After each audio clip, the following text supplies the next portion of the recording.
Hey guys, welcome back to my channel. I am here on my birthing ball with my firstborn pup for our 36-week pregnancy update. So I was actually planning on skipping this week since I don't have an appointment until 37 weeks and I didn't really think that I would have anything new to share, but then we had kind of an eventful day yesterday, so I thought I would pop in and give you an update on my pregnancy. So if you are new here, hit the subscribe button and the like at the end if you liked this video, and if you want to keep going with my pregnancy update, keep watching. So today I am 36 weeks and 3 days. So this week baby is the size of a ripe papaya and he is literally almost fully ripe. So on Sunday, which will be April 1st, he'll be considered early term, which is so exciting, and it definitely is a huge relief to know that if he has to come early for any reason, that he's pretty much fully cooked and that the countdown is officially on. So yesterday, actually starting the day before yesterday, it was kind of funny because I just felt a little off. So I just, I've been nauseous pretty much this whole pregnancy, as you know, and I've been on the Unicimin B6, which has really helped, but the past couple days, it really hasn't quite been doing enough. However, I know that towards the end of pregnancy, having increased nausea and all of that stuff as your body preps for labor is normal. So I didn't think anything too much of it, but I still just did not feel quite right. And I was telling my husband how I was kind of bummed that I didn't have an appointment this week, because a lot of people start going every week at 36 weeks. And I was bummed because I kind of wanted to ask my doctor about it, but at the same time, I didn't feel like calling into the office and just being like, hey, I don't feel right. And funny enough, my dog actually was literally glued to me, and she is a snuggle bug anyways, but was extra, literally going to the bathroom, she would follow me in, sit at my feet. When I was in the shower, she sat on the mat right outside the shower. Every time I would sit on the couch, she would just come and literally lay across me.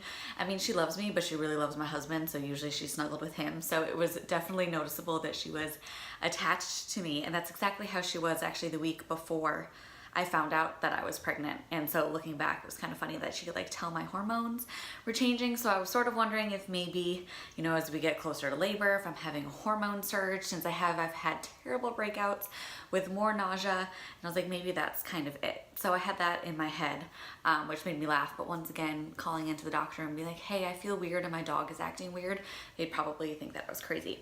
So I hadn't called into them or done anything. I was just trying to, stay hydrated and see what happened. Then yesterday, which was Tuesday, I had a meeting at the office and I felt really sick Monday night. My nausea woke me up a few times, which it really has never done before.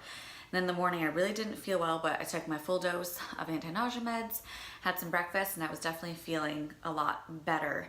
And then, so got in the car, drove to the office. As I was getting to the office, I was starting to feel kind of queasy again. So I'm like, okay, I'll just, take it easy. And sat down, the meeting started, and then my friend came in about 5 minutes late. And when I looked up to greet her, it was the whole room just started spinning. I got some crazy vertigo. I was super dizzy, and then my eyes felt right when you go from outside when it's really bright to inside, and you're sort of seeing spots, but not really, but your eyes kind of hurt because you're trying to adjust. I got that sensation right away, even though I had been inside for a long time. I was facing away from the windows, and I couldn't shake it. So I sort of just kind of sat there and closed my eyes to try to get everything to stop spinning, and it really wouldn't. So that was definitely playing into the nausea. And then I looked up at my broker owner who was doing the class, and I saw two of her, and that was a little strange. So then I started to panic a little bit because obviously that's a little frightening.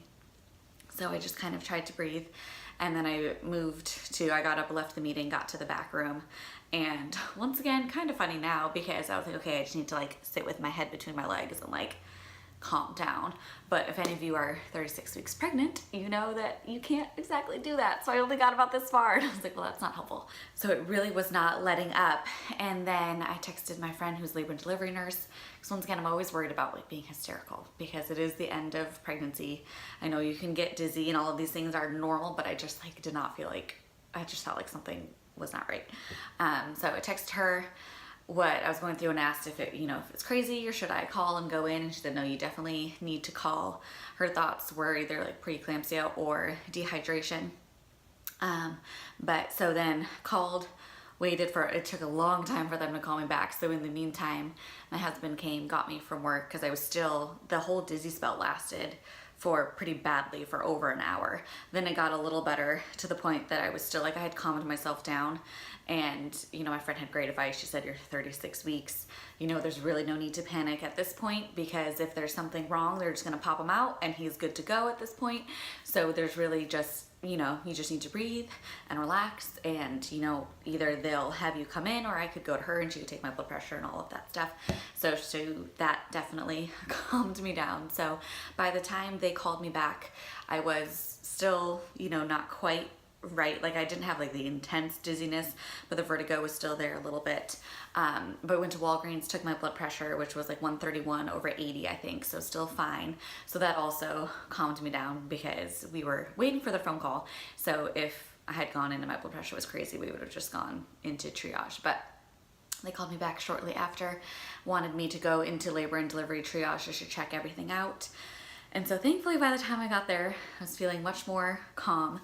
And once again, they took my blood pressure and it was pretty much the exact same. I think it was 131/82 when I got there, and it was like 81 at Walgreens or something like that. So blood pressure was still fine. And then they ran urine sample and blood test. And then they found out that I was very anemic. So the normal levels are, I think is 11.7 maybe or above. And mine was at an 8.8. So that had been an intense drop since the last time I got my numbers drawn, which was in the second trimester, and mine was at 11 then. But I guess in second trimester it can be common for your hemoglobin, I believe it's hemoglobin, but don't quote me on that, levels to go down to 10. So they consider 10 normal for second trimester. So that's why they didn't tell me to go on any iron supplements or anything like that at that time. And so now they discovered that it was low, which actually makes sense, obviously, for the symptoms that day. But I've been so tired. I mean, I'm fatigued the whole time, but lately in the past week or so, like I'm waiting for my nesting to come in, and I've fallen asleep like 2 or 3 different afternoons. Like I'll literally just be sitting there doing nothing, and then like just know that I need to close my eyes and fall asleep. So I'm kind of wondering if that has to do with it. But we were there all day. We got there a little after 2, and then we didn't get discharged until 9. Originally, they were going to have me just start iron supplements, but since I am so close to potential delivery, I mean, I could really deliver next week, or it could be at 38 weeks, even though hopefully now I want the whole month so I can get my numbers back up. But my due date is less than a month away, so they did an IV of iron just to kind of try to boost my iron levels, and then I will be doing the iron supplements as well.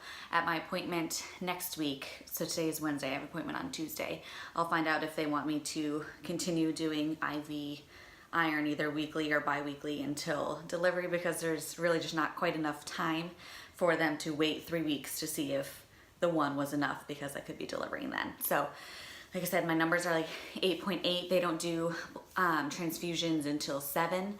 So I'm still like high enough that that's not an issue now. And then hopefully this will just bump me up and I'll be normal by delivery. And then worst case, even if it hasn't quite gotten up where they want it to be, the fact that they know that I have iron deficiency anemia, then they can be ready to go. So if at delivery I end up bleeding more, then they just know to jump into action. So that was definitely comforting.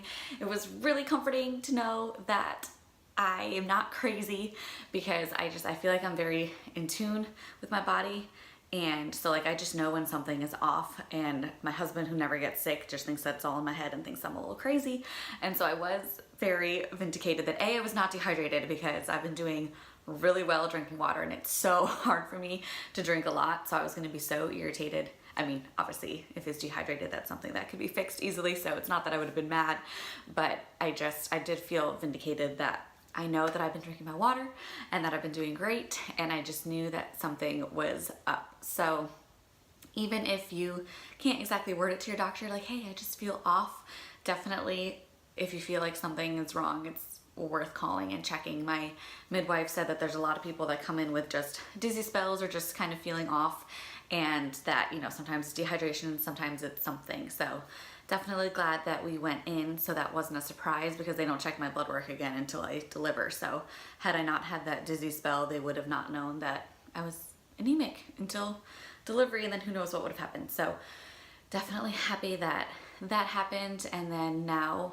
I'm trying to eat a lot of spinach, a lot of black beans, and doing my supplements. The iron supplements I'm going to be taking are Floridix. My midwife was telling me about this brand, and basically it's the iron supplement, but then there's also some herbs mixed in. So there's vitamin C in there, which helps you to absorb the iron more. And then there's also some herbs and stuff in there that helps with the gastrointestinal side effects, if you will, because iron supplements can be very constipating. And if you are pregnant, you know that you don't need any help in that department. So this one, I think it's going to be great. I looked at a lot of the reviews and it looked awesome. So I'll have it linked down below.